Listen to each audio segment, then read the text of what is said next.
남해 FM 공동체 라디오 방송 기후위기 마함 해봅시다. 진행자 최정민입니다. 일주일 동안 잘 계셨죠?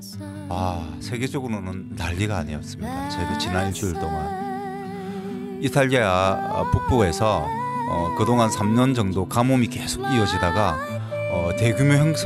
대규모로 홍수가 일어났습니다.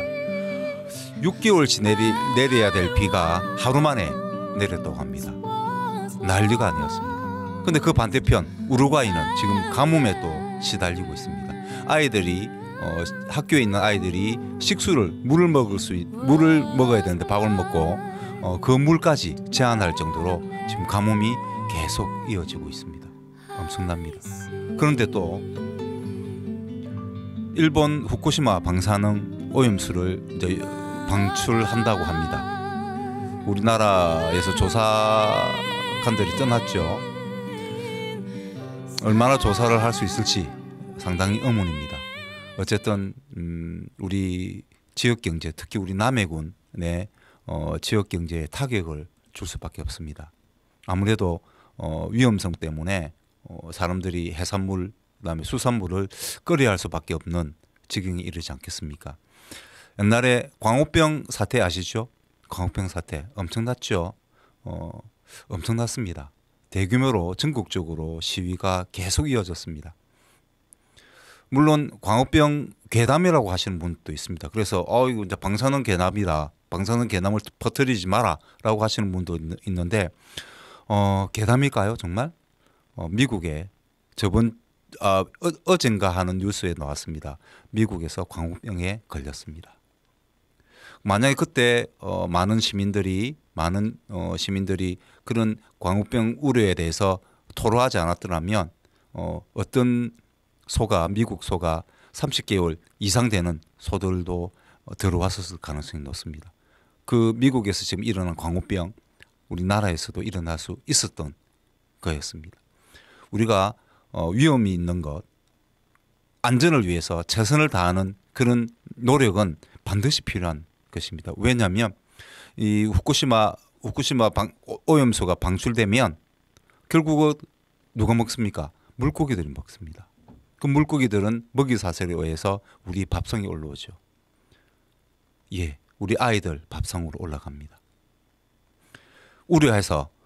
우려한다고 해서 우려하면 할수록 결코 위험하지 않다. 위험은 그만큼 안전은 철저하게 관리해야 되지 않을까 하는 생각에서 노래 한 곡 일단 좀 듣고 올게요.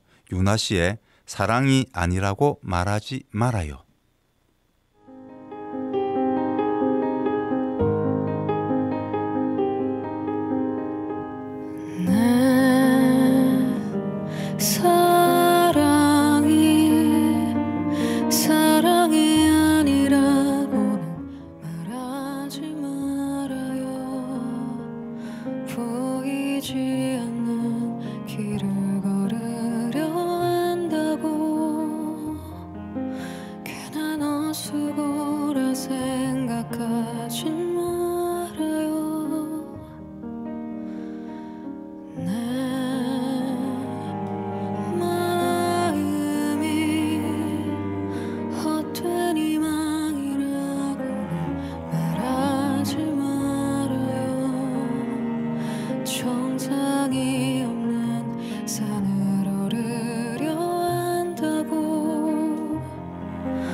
그대 두 손을 놓쳐서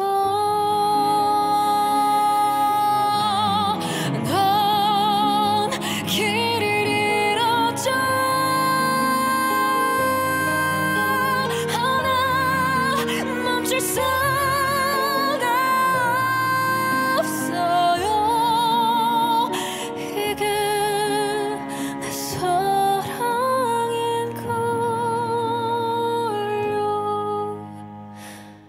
내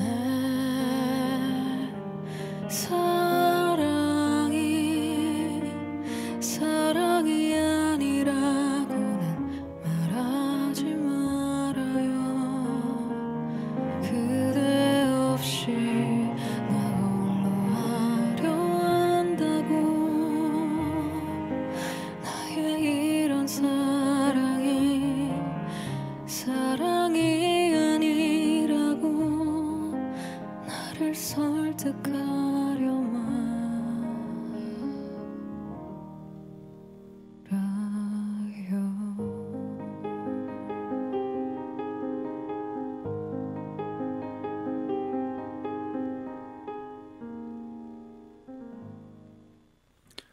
내 친구들 그리고 나의 가족들, 내 아이들, 내 부모님들을 사랑하지 않는다고 말하지 마세요. 말아요. 예, 우리는 마음 깊숙이 사랑하고 있습니다. 그리고 자연도 우리가 사랑하지 않는다고 말하지 말아요. 우리는 우리 깊숙이 우리가 1만 년 전에 그 사바라 이론에 따르면 1만 년 전에 우리가 수렵 채집을 하고 있었지 않습니까? 농업을 시작하기 전에 항상 우리는 자연과 함께 생활을 했습니다. 자연 우리는 항상 사랑하고 있습니다. 우리가 녹색 색깔을 보면 굉장히 마음의 안정을 느끼거든요. 그건 바로 그때부터 그전 우리가 30만 년 동안 우리 호모 사피엔스가 자연과 푸른색, 녹색과 항상 생활했기 때문에 녹색을 보면 안정감을 느끼는 겁니다. 그래서 우리는 항상 자연을 사랑하는 마음을 우리 마음속 깊숙이 항상 가지고 있습니다. 자연을. 지금 지구가 곳곳에 난립니다. 그리고 올해는 엘니뇨 현상 때문에 어쩌면 우리나라의 여름에 굉장히 더 덥고 그리고 장마도 약간 길어질 것이라고 예상을 하고 있습니다.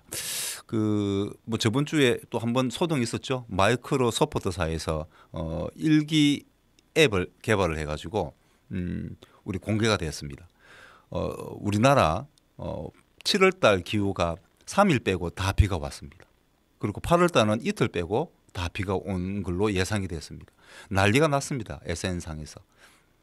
완전히 이게 우중청한 비의 나라가 우리나라가 되는 거 아니냐라고 했는데 전문가들에 따르면 그렇지는 않다고 합니다. 물론 비가 많이 올 가능성은 있지만 최소한 10일 이상 되는 것을 예상하기는 지금의 아무리 슈퍼컴퓨터를 가지고 예상을 한다 할지라도 10일 이상 예상하는 것은 어렵다고 합니다.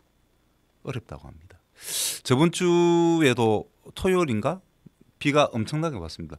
원래는 비가 그렇게 많이 올 거라고 생각은 안 했죠. 사이클론 모카가 발생을 해서 그 영향으로 이제 우리 나라까지 영향을 준 건데요. 그렇게 비가 많이 올 거라고 예상을 못 했습니다. 그런데 의외로 비가 많이 왔죠.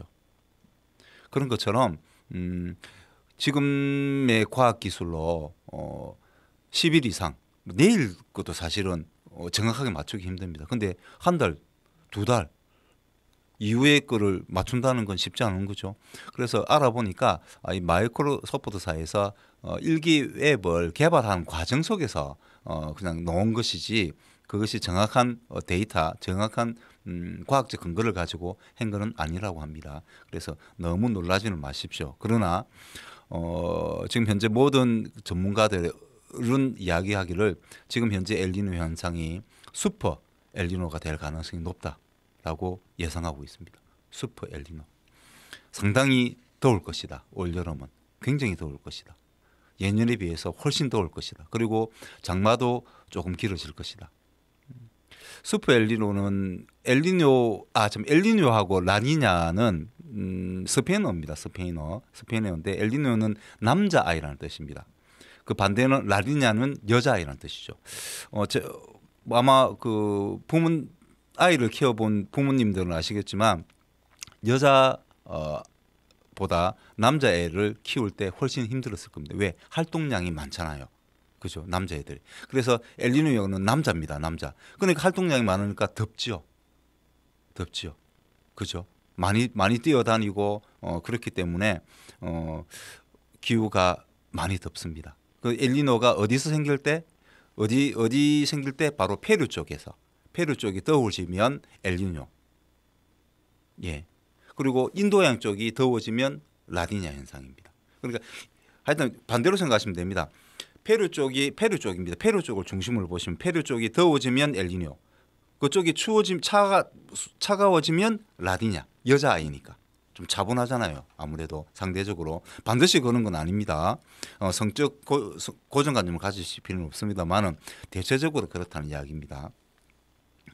그래서 그렇게 생각하시면 되고, 근데 3년 동안 라니냐 현상이 있다가 올해 이제 엘니뇨가 됩니다. 거기다가 슈퍼까지 슈퍼 엘니뇨가 될 가능성이 높다라고 봅니다. 그래서 이례적으로 아마 관측 사상 최고의 더위가 찾아오지 않을까 올 여름엔. 그리고 올여름 엘니뇨가 지금 이제 발달하고 있는 중이거든요. 라니냐가 끝나고 7월 달쯤에 본격적으로 발달을 하고요. 그것이 발달하다가 내년쯤에 끝날 겁니다. 그럼 내년에 끝날 쯤에 또 한 번 엄청난 고온 현상이 일어날 거라고 합니다. 그러니까 처음 시작할 때는 라니냐 현상 때문에 그렇게 심하지 않다가 이게 본격화 되면서 심해지다가 마지막 끝날 때쯤에 정말 큰 엘니뇨 현상이 나타날 것이다라고 전문가들이 예상하고 있습니다. 그래서 올 여름에는 더위를 어떻게 해결할 것인지 그리고 비가 어떻게 올지 지금 이탈리아 북부처럼 한꺼번에 내릴 수도 있는 거 아니겠습니까? 무섭죠. 그래서 지금부터라도 단디 비설거지 준비를 하실 필요가 있지 않을까 생각이 좀 듭니다. 근데 이 좀 남해에서 좋은 행사를 합니다. 남해군 생태관광협의회에서 제비 아시죠? 제비. 예. 제비는 봄의 상징이잖아요. 제비가 날아오면 봄을 알리는 상징이었습니다. 옛날 지금은 기상청에 의해서 과학적으로 뭐 데이터를 가지고 합니다만은 옛날 그 전에는 컴퓨터가 없을 때는 사람들이 다 제비가 오면 봄이 시작되는구나라고 생각을 했다고 합니다. 근데 지금은 기후 위기 때문에 그 전에는 제비가 3월 달에 왔거든요. 근데 요즘은 제비가 5월 달쯤 돼서 온답니다. 5월 달, 6월 달. 더위가 이 기후 위기가 계속 진행되면서 제비들이 이 감각을 잃어버렸답니다. 그래서 지금 현재 제비가 남해에 왔는데 과연 우리 남해군에 제비가 정말 기후위기 때문에 5월 달에 오는지 6월 달에 오는지를 확인해 보자는 취지에서 생태건강협의회에서 한 30명 정도의 우리 국민들을 모시고 제비를 직접 잡습니다. 제비를 잡고 그 제비에다가 고리를 걸 거거든요. 고리를 걸면 이게 위치 추적기가 됩니다. 그래서 이것을 날려보내는 거죠. 그래서 이 제비들이 남해군에서 어떻게 살아가고 있고 어디를 다니고 그다음에 다시 이제 중국 강남으로 간다고 하잖아요. 그죠? 강남으로 간다잖아요. 그게 중국인데요. 중국 쪽에 갔다가 내년에 다시 언제쯤 그리고 어디로 다시 올 것인지 그거를 연구를 한다고 합니다. 그래서 그거 제비를 잡고 제비의 그 고리를 다는 위치 추적기를 다는 그런 행사가 우리 남해 군민 30명을 모시고 진행을 한다고 합니다. 5월 28일 날 첫 번째 행사를 하고요. 그다음에 6월 4일 날 두 번째 행사. 그다음에 8월 달에 8월 달은 정해지지 않았습니다. 그 중에서 또 하루 이렇게 해서 총 3회에 걸쳐서 한다고 합니다. 지금 현재 20명이 모집이 됐다고 합니다. 10명 이제 모집을 합니다. 10명. 그래서 관심이 아이들과 함께 좋은 추억 이런 것들이 바로 살아있는 교육 아니겠습니까? 아이들한테 그죠? 그래서 좋은 추억을 만들고 싶은 분들은 나중에 제가 노래가 다시 나갈 거거든요. 노래 나갈 때 요 자막이 그 번호가 전화번호가 뜰 겁니다. 전화하셔서 신청을 하시고 아니면 거기 바코드가 있거든요. 바코드에 바코드를 가지고 신청을 하셔도 됩니다. 그래서 아이들과 함께 자연을 한번 우리가 자연을 사랑이 아니라고 말하지 말아야 안 되겠습니까? 우리 아이들한테 우리 호모사피엔스 인간들은 자연을 사랑하는 그런 종족들이다. 그런 것을 꼭 보여주면 좋겠다. 그런 말씀을 드리면서 요 말씀을 드리고요. 우리 아이들이 특히 정말 심각한 게 저번 주에 기사가 났습니다. 2020년에 우리가 티핑 포인트 1.5도라고 합니다. 티핑 포인트는 영어로 티핑 포인트는 한국말로 하면 우리나라로 하면 돌이킬 수 없음. 그리고 한자어로 하면 임계점이라는 뜻이거든요. 그 돌이킬 수 없다는 이야기입니다. 뭘 돌이킬 수 없느냐? 기온이 상승하는 것을 인간의 힘으로 막을 수가 없다는 이야기입니다. 무슨 말이냐면 지금 온실가스가 6대 온실가스가 계속 분출이 되고 있죠. 우리 인간들이 제품을 사용하고 제품을 만들고 폐기하면서 6대 온실가스 이산화탄소, 메탄, 아산화질소, 수소분화탄소, 과불화탄소, 육불화황 이 6대 온실가스가 배출되고 있습니다. 이게 바로 온실가스, 대표적인 온실가스입니다. 이 온실가스가 많이 공기 중에 퍼지면서 기온이 지금 현재 많이 상승하고 있는데 자연에도 있습니다. 뭐가 있느냐? 자연에는 이산화탄소와 메탄입니다.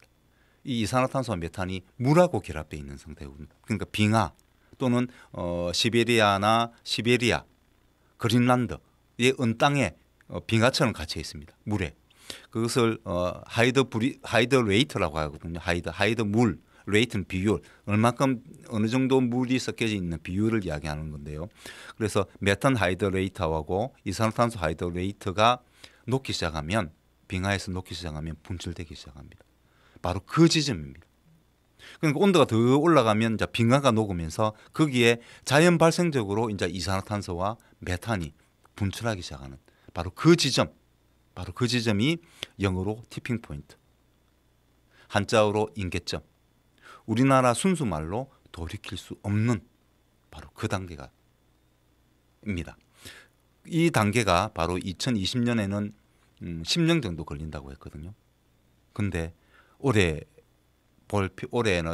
저번 주에 발표가 됐는데 5년 안에 올 가능성이 있다고 합니다. 1.5도. 요 1.5도는 지금부터 1.5도가 아니죠. 산업화 이전 200년 전보다 온도가 1.5도입니다. 그럼 지금 현재 1.28도 정도 올랐다고 합니다. 자, 얼마 안 남았죠. 얼마 안 남았습니다.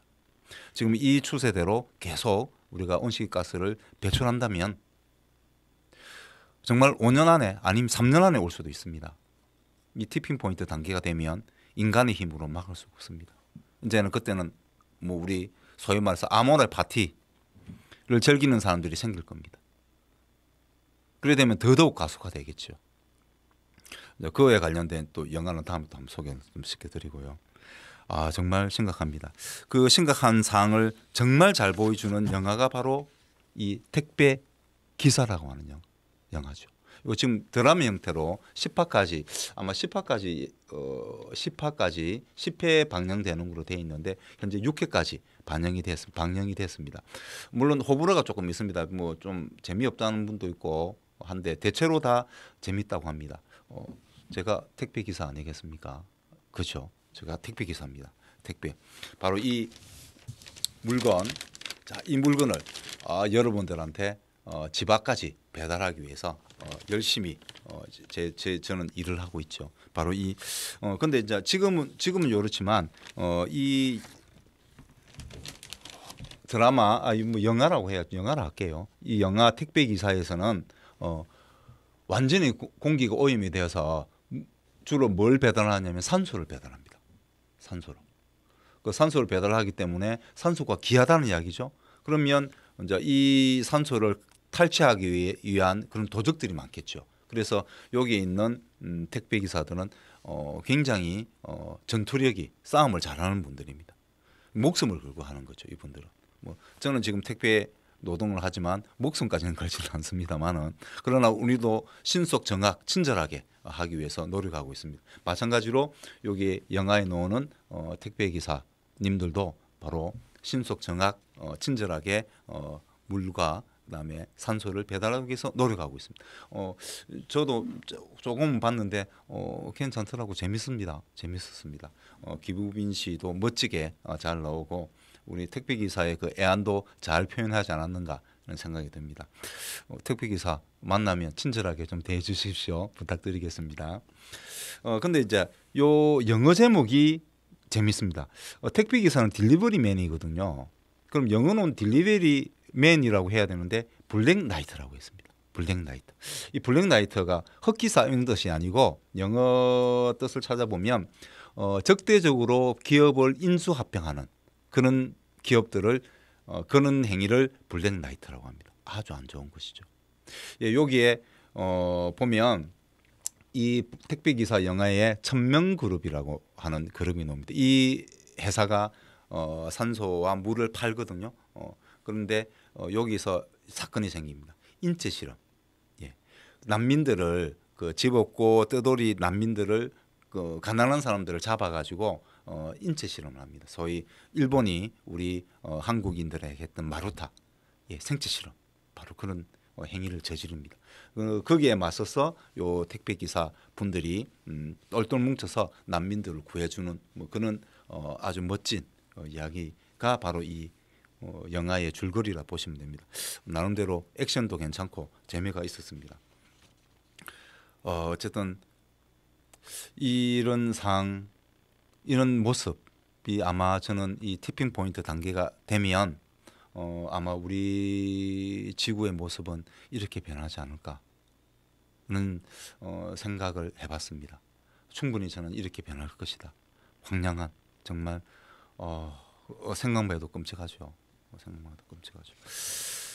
그러기 위해서 우리가 뭐 한 가지라도 더 노력을 좀 해야 안 되겠습니까? 물론 이거 한다고 해서 지금 당장의 지금 현재의 온실가스 배출을 막을 수는 없습니다. 안타까운 현실이죠. 그렇지만 우리는 노력을 해야 안 되겠습니까? 그렇죠? 조금이나마 할 수 있는 것. 그 중에 이제 제가 택배를 이렇게 배달하고 나면 이제 이렇게 배달을 합니다. 그럼 여기에 송장이 붙습니다. 이 송장은 반드시 떼어내야 됩니다. 반드시 떼어내고 요거는 이제 비닐인데 종이 박스에도 그렇고요. 요걸 떼어내고 분리 배출하셔야 됩니다. 근데 만약에 이게 떼어내지 비닐 같은 경우는 이 접착력이 강해서 잘 안 떼어내집니다. 그럼 이거는 분리 배출하시면 안 됩니다. 그냥 바로 종량제 쓰레기로 버리셔야 됩니다. 절대로 분리 배출하시면 안 되고 완전히 제거하고 난 다음에 분리 배출하셔야 되고 박스에 오는 그 종이 박스에 오는 왔을 때 그때도 반드시 이거를 제거를 하시고 비닐 그 붙이는 이제 이렇게 테이프 있죠. 그것까지 완전히 제거하고 난 다음에 분리 배출하셔야 됩니다. 그거 붙어 있으면 안 됩니다. 근데 이거를 계속 붙이고 있으면 이 접착력이 강하기 때문에 오래 시간이 지나면 잘 안 떼져요. 그래서 택배 기사가 이런 물품을 배달을 하면 받는 즉시 바로 이거를 제거해 주십시오. 그럴 때는 잘 떨어집니다. 그래서 제거를 빨리 해야 됩니다. 늦게 하시면 이게 접착력이 강하기 때문에 오래 눌러붙어 버립니다. 그래서 잘 이게 떨어지지 않거든요. 그래서 반드시 받는 즉시 떼어내고 그래서 분리 배출을 하시면 아무래도 우리가 재활용하는데 이득이 되겠죠. 그러면 재활용을 많이 하게 되면 그만큼 새로운 제품을 다시 만들 때 사용되는 온실가스 그리고 요거를 분리 배출이 잘 안 됐을 때 요걸 버릴 때 폐기될 때 들어가는 온실가스를 조금 줄일 수 있겠습니까? 그죠? 조금 줄여야 됩니다. 어쨌든 우리가 노력을 해야 됩니다. 그래서 이번에 우리 윤석열 대통령께서 G7에 갔었죠. 거기서 기후 클럽에 가입을 했습니다. 정말 잘하신 겁니다. 정말 잘하신. 저는 박수를 보내드립니다. 근데 안타까운 거는 우리가 약속을 했죠. IPCC에다가 우리가 약속을 했습니다. 우리나라를 우리 온실가스를 2030년에 40% 지금보다 40%를 줄이겠다. 그리고 2050년에는 탄소 중립, 즉 우리가 배출하는 만큼 우리가 완전히 이제 이산화탄소나 온실가스가 배출되는 걸 0으로 만들겠다라고 선언을 하고 약속을 했는데 지금 후퇴를 하고 있습니다. 클럽에 가입하는 건 정말 잘하신 겁니다. 기후 클럽에 가입하신 건 정말 잘했습니다. 그러나 그에 따른 행동은 하셔야죠. 우리나라 지금 재생에너지의 비율이 낮습니다. 물론 박근혜 대통령부터 꾸준히 좀 올랐습니다. 한 2배 정도 올랐습니다. 지금 한 8%. 그전에는 4%였는데요. 지금 8% 정도 돼서 꾸준히 오르고 있는 추세였는데 지금 우리 윤석열 대통령께서 되고 난 다음에 조금 주춤하고 있습니다. 우리 물론 모양적으로 이런 클럽에 가입하고 기후 클럽에 가입하고 이런 말로 하는 것도 물론 중요합니다만은 실질적인 건 행동을 해야 되는 거죠. 그런 행동을 보여주실 것이라 저는 믿어 의심치 않겠습니다. 그런 의미에서 기후 위기 지켜주실 것이죠. 그죠? Say yes라고 말해 주십시오. 예. 스탠딩 에그의 Say Yes 듣고 오겠습니다. Baby say yes. 한 편의 영화처럼 살다가 한 장의 포스터로 남을래. 제목은 우리 둘이 좋을 것 같아. Baby say yes. 장르는 로맨틱 코미디. 여주는 네가 아니면 안 돼. 첫 씬인지 그 미순간 Baby say yes. 지루할 틈 있을까. 내가 네 곁에 있는데 아직도 나는 너만 보면 좋은데. 지금까지 보여준 건 예고편. 더 이상은 필요 없어 rehearsal. 반짝이는 하늘 아래 나를 보는 너를 향해 걸어갈래. Baby say yes. 한 편의 영화처럼 살다가 한 장의 포스터로 남을래. 제목은 우리 둘이 좋을 것 같아. Baby say yes. 장르는 로맨틱 코미디. 여주는 네가 아니면 안 돼. 첫 씬인지 그 미순간 Baby say yes.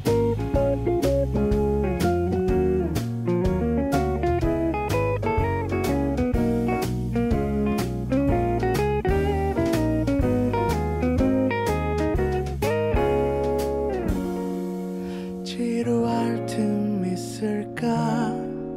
네가 내 곁에 있는데 아직도 나는 궁금한 게 많은데. 지금까지 보여준 건 예고편. 더 이상은 필요 없어 rehearsal. 반짝이는 하늘 아래 나를 보는 너를 향해 걸어갈래. Baby say yes. 한 편의 영화처럼 살다가 한 장의 포스터로 남을래. 제목은 우리 둘이 좋을 것 같아. Baby say yes. 장르는 로맨틱 코미디. 가끔은 어드벤처도 좋아. 첫 씬인지 그 미순간 Baby say yes. 한 편의 영화처럼 살다가 한 장의 포스터로 남을래. 여주는 너여야만 해.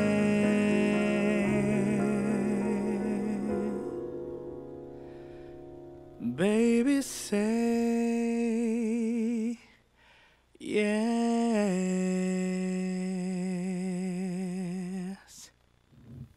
예, yes라고 말해 주십시오. 저번 우리 5월 둘째 주는 세계 공정 둘째 주 토요일입니다. 둘째 주 토요일은 세계 공정 무역의 날이었습니다. 세계 공정 무역의 날. 공정 무역. 공정 무역. 예. 공평한 무역이죠. 공평한 무역이다 보시면 됩니다. 정의가 살아있는 무역. 그러니까 우리가 자본주의는 사실 돈이 목적이지 않습니까? 모든 행위가 오로지 돈만 보는 것이 아니고 여러 가지 상황 이런 것들을 고려해서 물건을 제대로 구매하자 하는 것이 바로 공정무역입니다. 공정무역하고 기후하고 무슨 상관이 있을까? 무슨 상관이 있길래 기후 관련된 책에 공정무역의 날에 대해서 기념하는 것을 넣었을까라고 생각하시겠죠? 예, 우리가 먹고 살기 위해서는 일정량의 돈이 필요하잖아요. 그죠?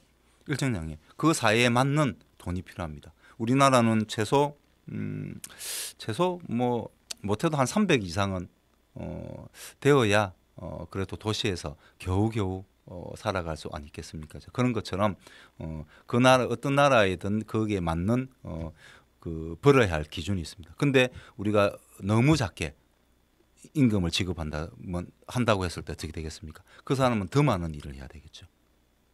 더 많은 일을 해야 되고 더 많은 물건을 만들어내야 됩니다. 그러면 그만큼 온실가스가 많이 배출되겠죠. 그리고 자연 환경도 많이 파괴될 것입니다. 그래서 그 가격에 맞는 돈을 지불하자. 그렇게 해서 우리가 물건을 구매하자는 그 운동이 바로 공정무역의 바로 그 운동, 공정무역이라고 하는 운동입니다. 이것은 언제 시작됐냐면 1946년에 미국의 그 시민단체 10,000 빌리지에서 푸에르토리코의 자수 제품을 구매하면서 시작이 되었고요. 그 이후에 이제 공정무역 인증기구가 생겼고 우리나라는 2017년에 경기도 부천부터 시작해서 2018년에 서울이 공정무역 도시로 인정을 받았습니다. 현재 전 세계적으로 가장 큰 바로 도시가 바로 서울입니다. 자랑스럽습니다. 서울이 공정무역 도시로 인정을 받았죠. 실제로 서울에 가보면 요런 센터가 있습니다. 괜찮습니다. 한번 가서 아이들 손잡고 서울에 가서 뭐 물론 어리번쩍한 거 이런 것도 보셔야 되겠지만 요런 데도 한번 가셔서 우리 아이들과 함께 공정무역이 무엇인지 이야기해 보는 것도 이것과 우리 기후가 어떤 상관이 있는지 이야기해 보는 것도 괜찮지 않겠는가 하는 말씀을 좀 드리면서 요걸 소개를 드리고요. 요거와 연결해서 바로 조선괴담을 바로 연결하겠습니다. 오늘 이 조선괴담에 이 공정과 관련된 이야기가 있습니다. 공정과 관련된 이야기 바로 홀로 살아 돌아온 신만이의 비밀이라고 하는 괴담입니다.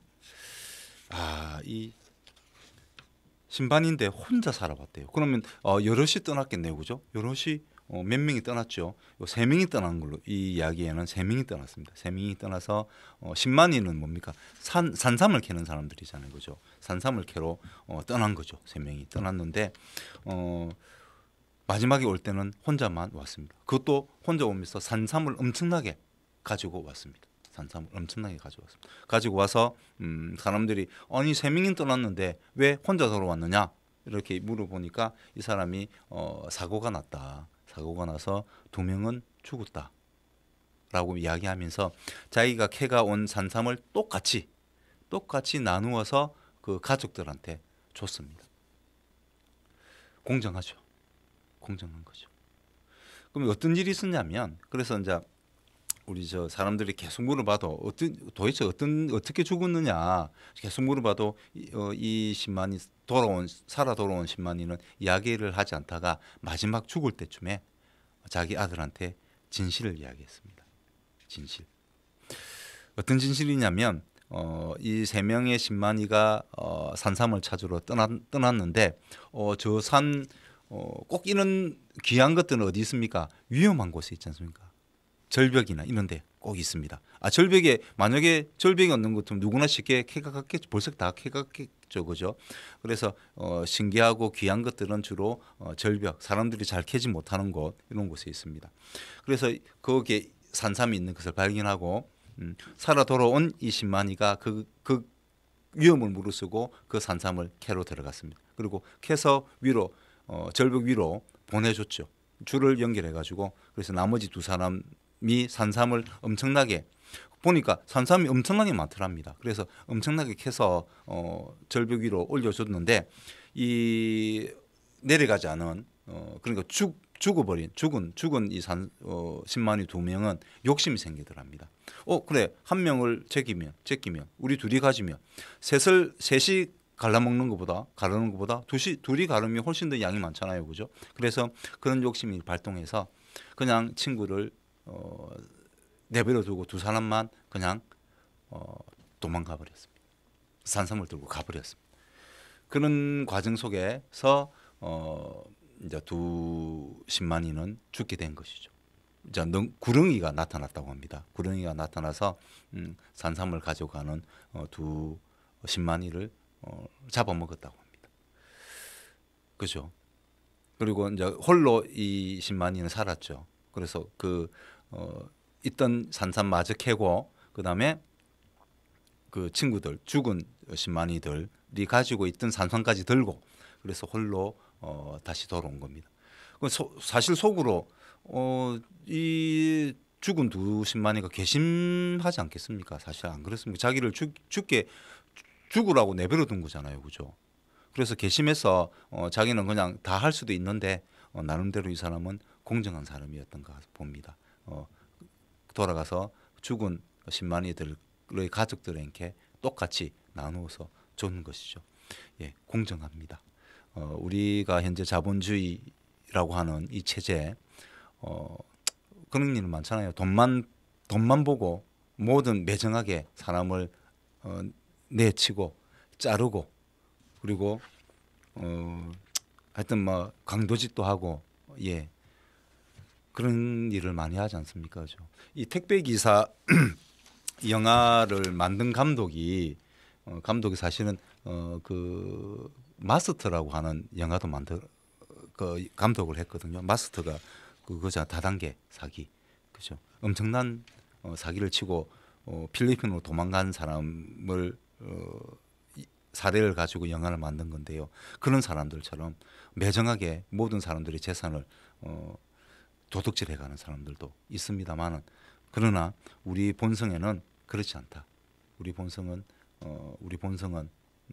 공정한 하려고 하는 노력한다. 공정하기 위해서 노력하고 그리고 다른 사람들 도와주려고 하는 이타성을 가지고 있는 그런 호모사피엔스의 그 유전자도 있다는 거를 저는 잊지 않았으면 좋겠습니다. 우리가 그걸 잊는 순간 우리는 정말 자본주의의 한낱 톱니바퀴에 불과한 것이죠. 우리가 정말 인간으로서 호모사피엔스로서 정말 존귀한 사람으로서 살아가기 위해서는 우리는 바로 우리 몸속에 있는 우리 마음속에 있는 이타적 유전자를 우리는 살려야 됩니다. 그걸 살려서 우리는 우리 미래 세대에게 우리 더 나은 지구를 물려주기 위해서 온실가스를 줄여야 되겠죠. 그죠? 온실가스를 줄여야 됩니다. 그 줄이기 위한 노력을 하자는 뜻에서 조금 우리 어쨌든 뭐든지 될 수 있지 않습니까? 지난주에도 음원 차트 1위를 한 곡입니다. 대단합니다. 이 아이브, 그 아이브의 I Am을 듣고 오겠습니다.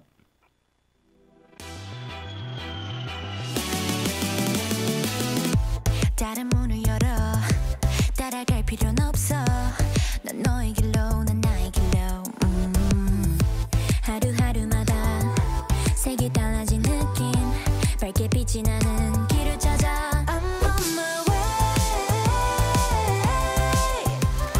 넌 그냥 믿으면 돼 I'm on my way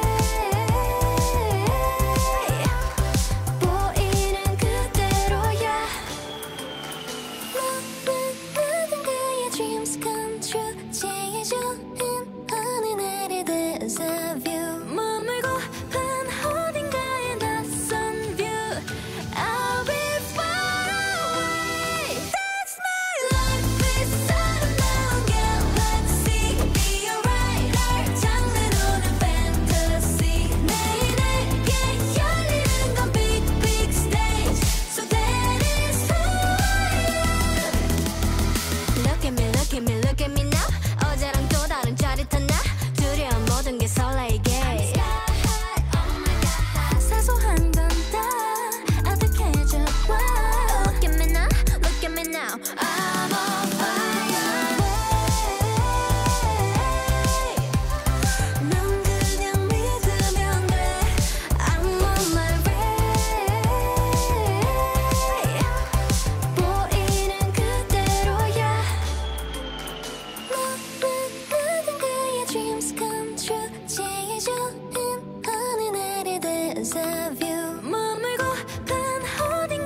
차라리 날아올라 그럼 내가 지나가는 대로 길이거든 One, two, three, one, two, three, one, two, three, fire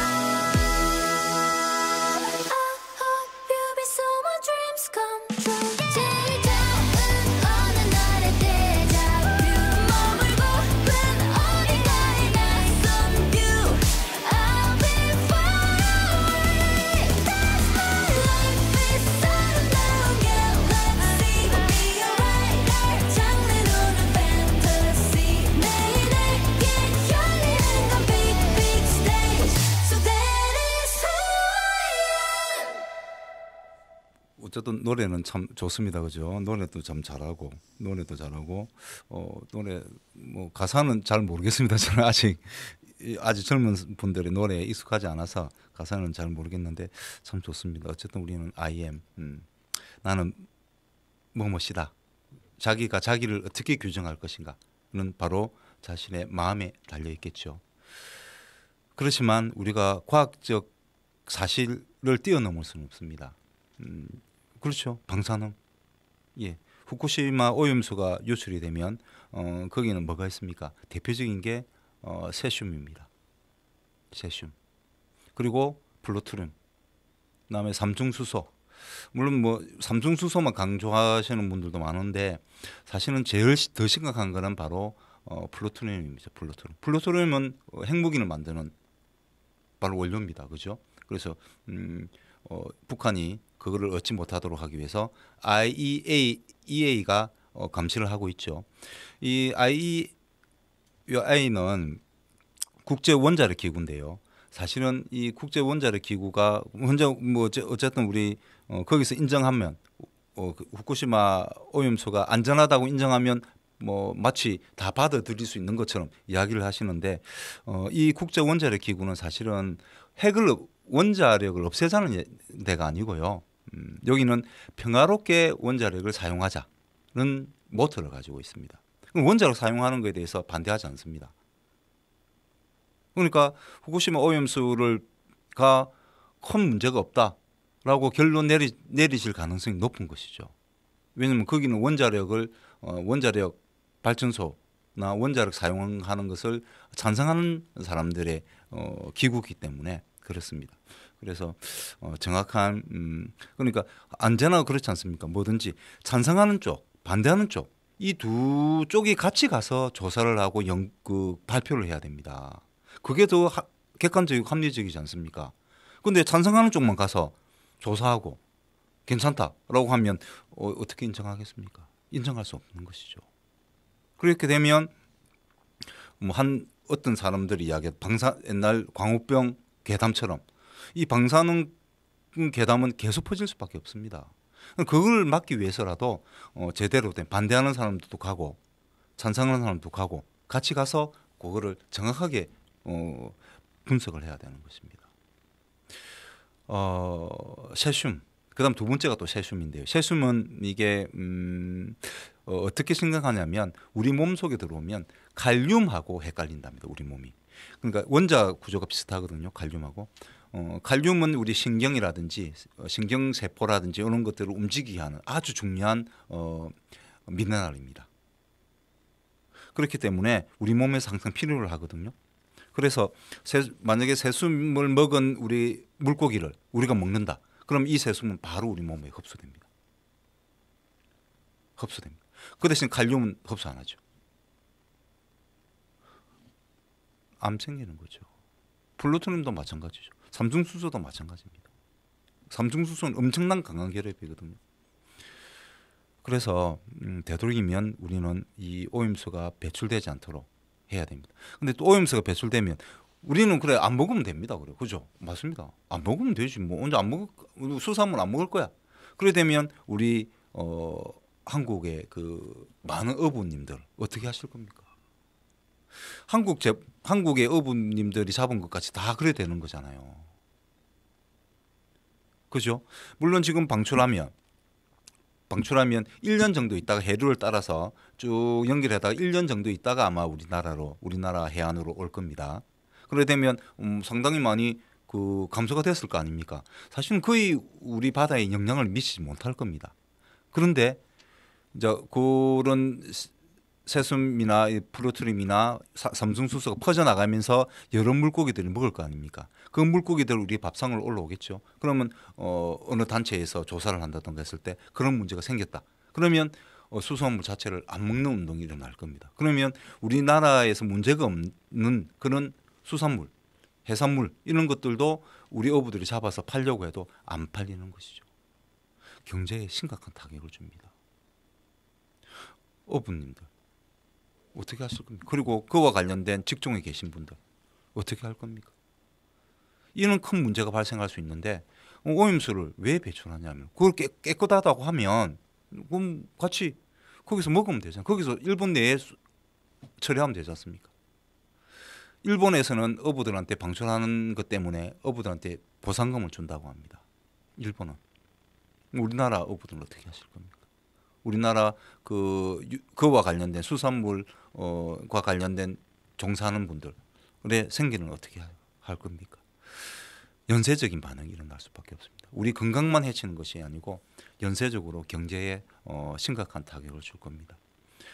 그래서 우리는 되도록이면 우리는 막아내야 됩니다.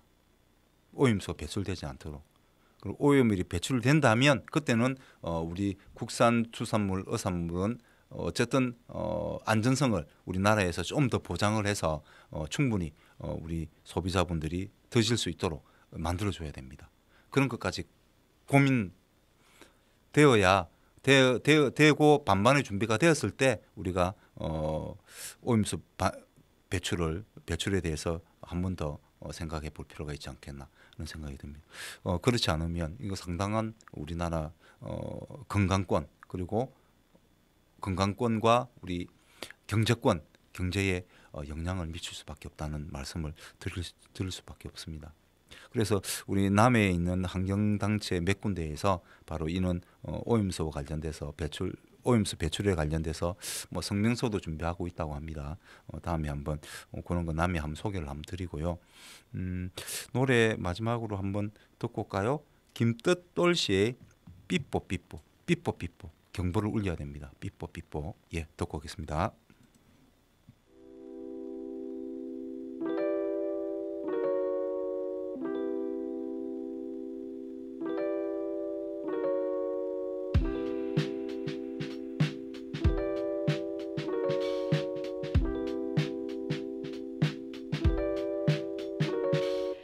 삐뽀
죽을지 몰라도 누군가의 명예와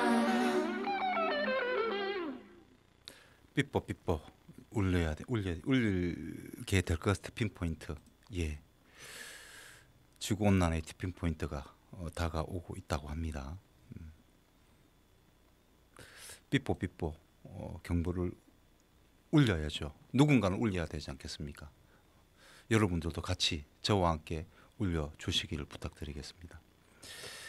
정말 이 택배 기사에 나오는 이 배경, 이는 산소가 통제되는 사회가 정말 도래할 수도 있습니다. 가능성은 충분하다. 저는 확신적으로 말씀드릴 수 있습니다. 그래서 이 영화 한번 꼭 좀 보시고요.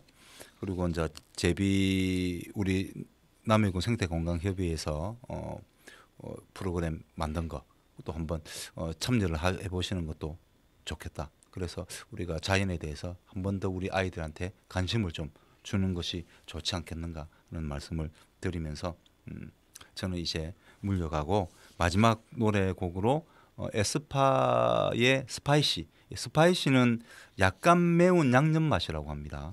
또는 약간 충격적인 뜻도 있고 흥미로운 이런 뜻도 있습니다. 그래서 이 가수가 왜 이 제목을 스파이시라고 했는지 노래를 들어봐야 알 수 있겠죠. 노래를 들어보고 스파이시가 과연 약간 매운 양념 맛의 뜻을 갖고 있는지, 아니면 약간 충격적이다 이런 뜻을 갖고 있는지, 아니면 흥미로운지를 한번 생각해 보시면 좋겠다는 말씀을 드리면서 노래 듣겠습니다. 예, 다음 저는 이제 물러가도록 하고 일주일 뒤에 뵙도록 하겠습니다.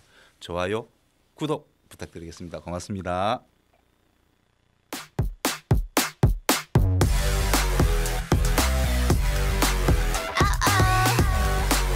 Too spicy.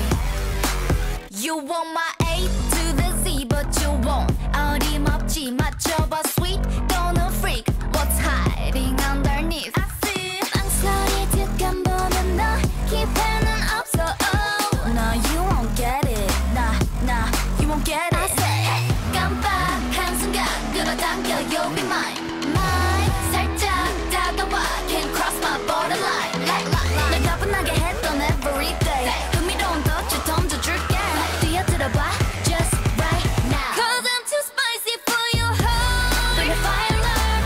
심장이 파고들어 너. I'm too spicy. 번지는 자극 속에 너. 바로 그 순간 또 다른 나를 발견해. I'm too spicy. I'm too spicy. Don't stop 겁내지 마. Hey, bang bang 외쳐봐. I'm too spicy. Yeah, I'm too spicy. You know that I don't stop. 용기내 봐. Hey, next time myself. I'm too spicy. I'm too spicy. Tell me what you see when you look at me. 'Cause I am a 10 out of 10 honestly. 기세가 다른 move, 너랍도 아는 groove. But you keep wasting your time, dude. Don't chase me, 경고인 나. Erase me, 멀리 달아나. Hey, 이제 나겠니? 오늘부터 bad, I'm so bad honestly. So bad, 전부 가질래. 지금부터 call you mine. 도망칠 거면 don't cross my borderline. 날 뻔하기만 했던 every day. 이제 그만 룰을 벗어날 때. 어렵지 않아, just right now. 'Cause I'm too spicy for your heart. Bring the fire alarm. 심장을 파고들어 너. I'm too spicy. 번지는 자극 속에 너.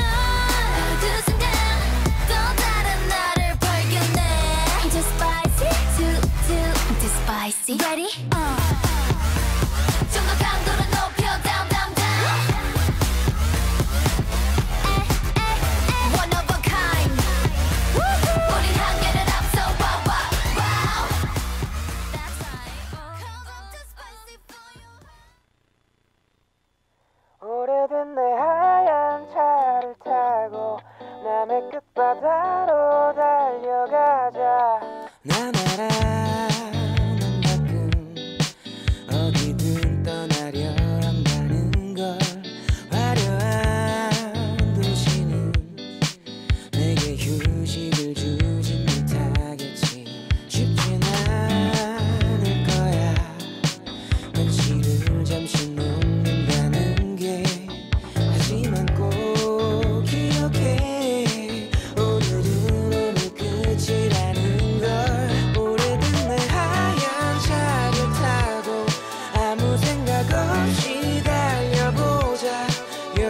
맘에 깊이